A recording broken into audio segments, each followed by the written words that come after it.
Dr. Strauss, what did the earliest followers of Jesus believe about his identity? One of the most indisputable facts about early Christianity was that very shortly after Jesus' crucifixion, his followers began to proclaim that he had risen from the dead, that he was the Son of God, risen from the dead, exalted to the right hand of the Father.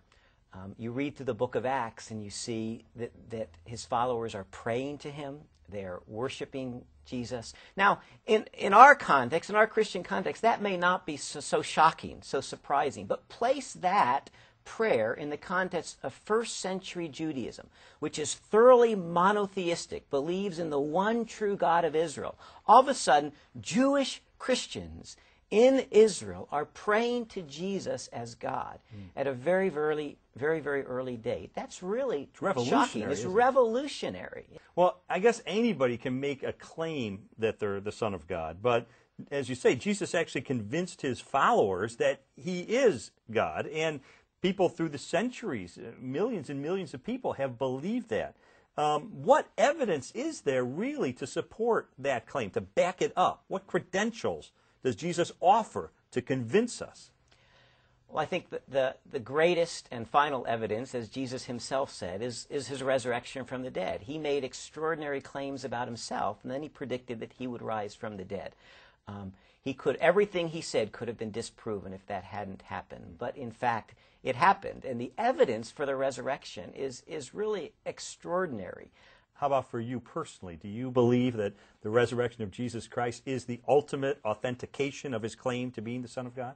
Absolutely. And I think the historical evidence for the resurrection is really overwhelming when you approach it, even from a skeptic's perspective when you approach it. Just 5 basic, almost indisputable historical facts related to the resurrection. The first, that Jesus died on the cross. The Romans were good at what they did, that he died on the cross. Secondly, that he was buried, in fact. We have the name of the owner of the tomb, Joseph of Arimathea. Not only that he was buried, but that 3 days later the tomb was empty. Jesus' opponents never claimed that the tomb wasn't empty. They could have gone and got the body and shown the body to prove that he hadn't risen from the dead. Instead, they said the disciples stole the body, so that the tomb was empty. Fourth, that Jesus' followers saw Jesus alive, that they are willing to die for that claim. They saw Jesus alive, and that the disciples' lives were absolutely transformed. These people were willing in Jerusalem to proclaim the resurrection, even though they faced almost certain death. So if you were on a jury weighing this evidence, would you render the verdict that Jesus really must be who he claimed to be? I think the evidence is overwhelming. I would say absolutely. Jesus was who he claimed to be, the Son of God and God in flesh. Well, one Muslim friend of mine claims there's a contradiction in the Christian belief, because Christians believe that Jesus is fully God and fully man. And he said to me, Lee, to be human means to have limitations, and be divine means to have no limitations. So Jesus cannot be limited and unlimited at the same time unless he's schizophrenic. So is Jesus schizophrenic?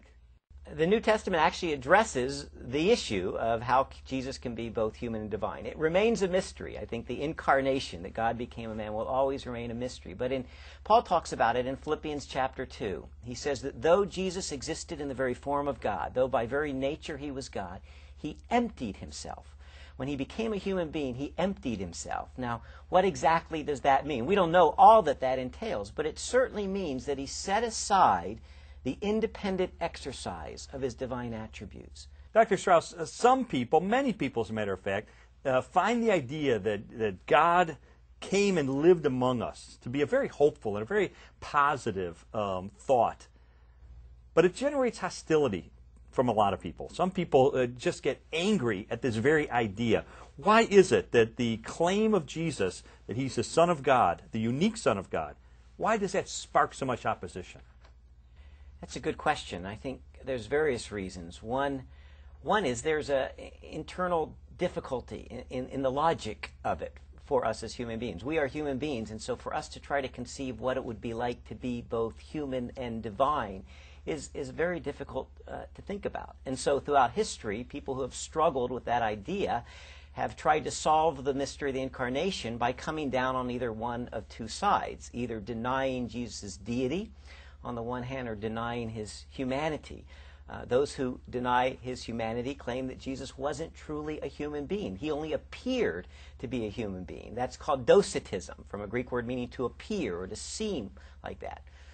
Those who deny his deity claim that he was really just a human being, just a mere human being, a good prophet, a good man, maybe a very powerful individual in a lot of different ways, but that his later followers turned him into a god. And so there's an attempt to solve the logic. We want things to work out clearly in our mind. So I think that's one of the reasons. I think another reason is we are by nature fallen human beings and in rebellion against God. And to acknowledge that Jesus is in fact truly human and truly God means that he has certain claims on our lives. And we don't want to submit to those claims on our lives. We don't want to depend on him for our salvation, because it means we have to let go. Jesus said, if anyone wants to follow me, they have to deny themselves, take up their cross, and follow me. And that means we have to give up our own life and give our life to him. And by nature, we don't like to do that. We don't like to give up ourselves to someone else and our independence to someone else. Well, Dr. Strauss, if it is true that Jesus claimed to be the Son of God, and I think you've given us good evidence that he did make that claim, and if it's true that he backed that up by the resurrection, as you say, there's solid historical reasoning to believe that the resurrection actually occurred, then what are the implications for all of us today living in the 21st century? What should that mean for us? Well, these are really the fundamental questions of life, right? Every human being looks around at the world around them and they say, why are we here? Is there a purpose and meaning for life?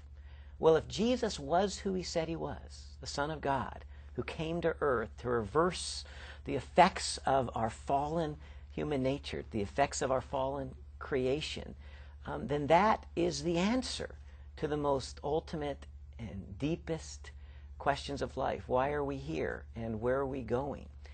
And so every person needs to ask that question. If Jesus is indeed truly God, if he's truly a true human being, if he suffered and died for my sins, then I need to respond in faith to him. I need to trust him as my personal Savior.